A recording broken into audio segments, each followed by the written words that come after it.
Hello students, स्वागत है आपका हमारे स्टडी व्यू एजुकेशन चैनल में। आज के जो डिक्टेशन है 85 वर्ड पर मिनट की स्पीड पे लिखेंगे। डिक्टेशन स्टार्ट होगी 3 सेकंड बाद। Ready, start.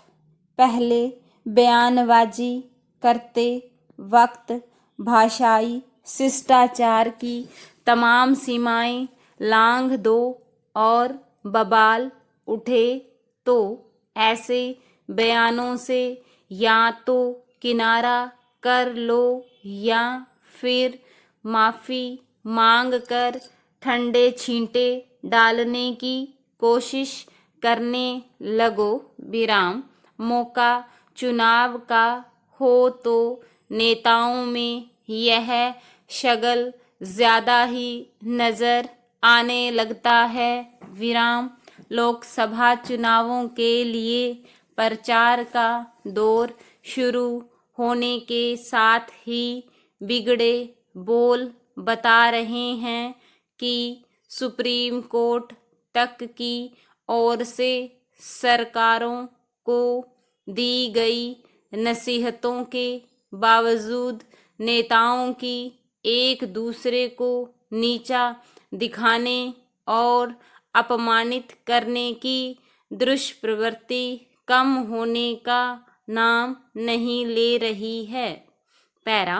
ताज़ा प्रकरण पश्चिम बंगाल की सीएम ममता बनर्जी और हिमाचल प्रदेश की मंडी लोकसभा क्षेत्र से भाजपा उम्मीदवार कंगना रनौत से जुड़े हैं, जहां दोनों ही नेत्रियों को लेकर अमर्यादित टिप्पणियां प्रतिद्वंदी दलों के नेताओं की तरफ से की गई हैं। विराम।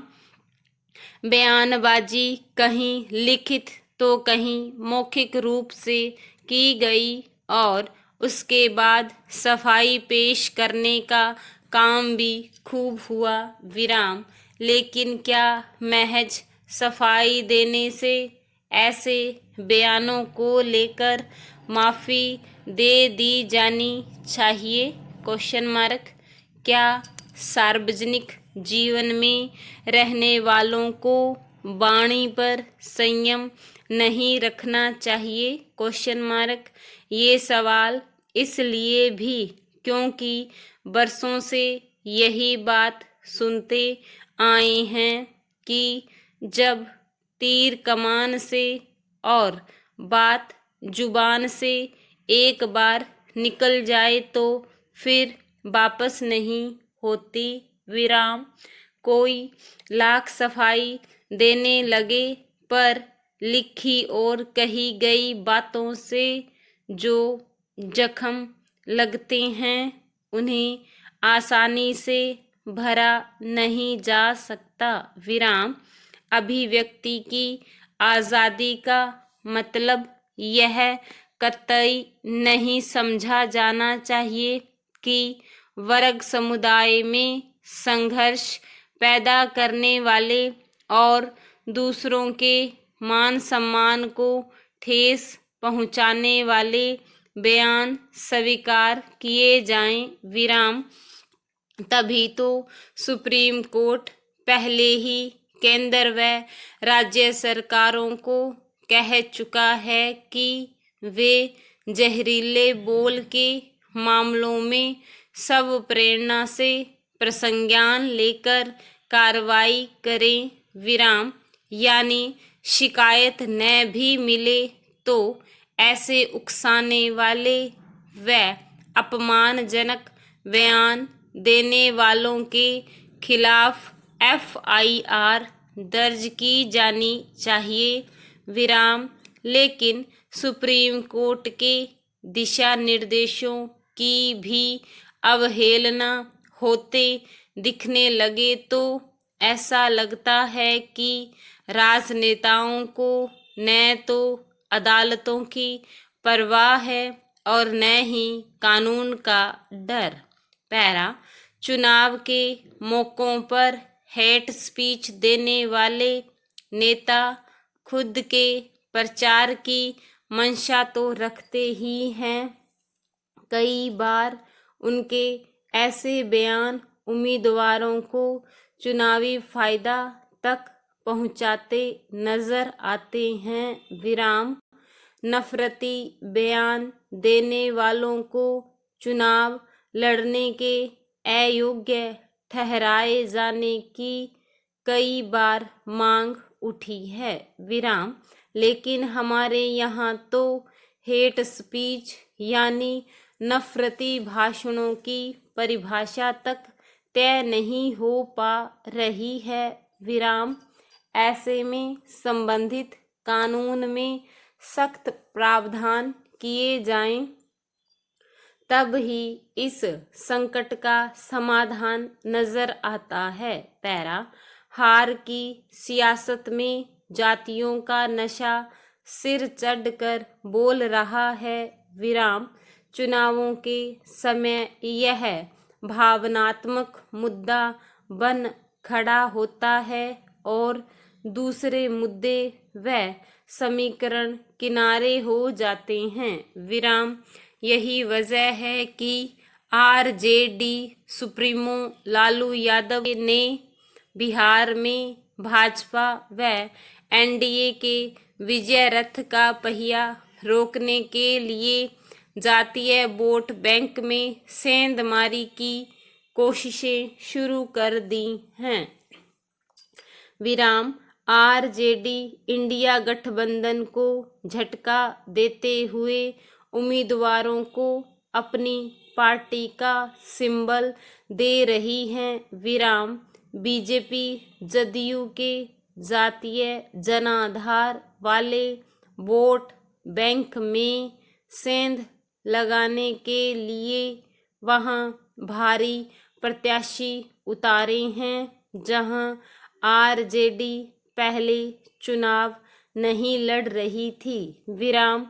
आरजेडी की इस रणनीति से कांग्रेस व दूसरे सहयोगी दल भी चिंता से घिरे दिखाई दे रहे हैं। पैरा।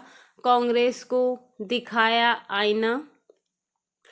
इंडिया गठबंधन की कमांडर पार्टी कांग्रेस को लालू यादव ने टका सा जवाब दे दिया। विराम। पहले चरण में जिन 4 सीटों पर चुनाव होने हैं, उनमें से कांग्रेस की परंपरागत सीट औरंगाबाद से आरजेडी ने जदयू छोड़कर आए अभय कुशवाहा को उम्मीदवार बना दिया। विराम। मतलब साफ है कि यह कांग्रेस पर झपटा है। विराम। इसी तरह नवादा में एनडीए के जातीय कुनबे में सेंधमारी के लिए श्रवण कुशवाहा को खड़ा कर दिया है। विराम। वाम दलों को भी झटका।